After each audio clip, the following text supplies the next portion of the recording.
चार युग चार स्तंभ, सत्य तप दया दान। धर्म के चार पैर एक पैर टूटा, विष्णु की वाणी बनी झूठ का अजूबा।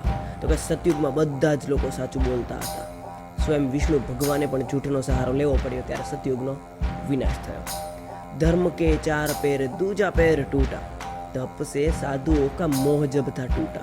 तो કે ત્રેતાયુગમાં બધા જ સાધુઓ જંગલમાં તપ કરવા જતા, બધા સાધુઓ શહેર તરફ વળી ગયા, ત્યારે ત્રેતાયુગનો વિનાશ થયો। धर्म के चार पैर तीजा भी टूटा, जब द्रोण ने मांगा शिष्य का अंगूठा। तो કે દયા જતી રહી, સ્વયં દ્રોણ જે શિષ્યનો અંગૂઠો માગી લે છે।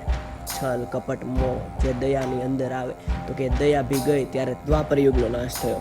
धर्म का चौथा पैर बच गया है छोटा, दान को जो त्यागोगे प्रलय को दोगे न्योता। तो કે હવે આપણે કળયુગમાં જીવીએ છીએ, કળયુગમાં ખાલી એક જ વસ્તુ વધી જાય, તો કે દાન। જ્યારે પણ આપણે દાન આપવાનું બંધ કરી દઈશું, દાન મળવાનું બંધ થઈ જશે, ત્યારે કળયુગનો વિનાશ થશે। સોનાના બારણા હોય ને કોઈ સાધુ કે ગરીબ તમારા પાસે દાન માંગવા આવે અને તમે બારણા બંધ કરી દો, તો એ બારણા શું કામના? તો દાન જ્યાં સુધી થઈ શકે ત્યાં સુધી આપણે આપીશું। કળયુગનો વિનાશ રોકી નથી શકવાના, આપણા હાથમાં કંઈ નથી, પણ જ્યાં સુધી જીવીએ છીએ આપણે દાન કરીશું। सत्य तप दया दान से परे न भगवान, सत्य तप दया दान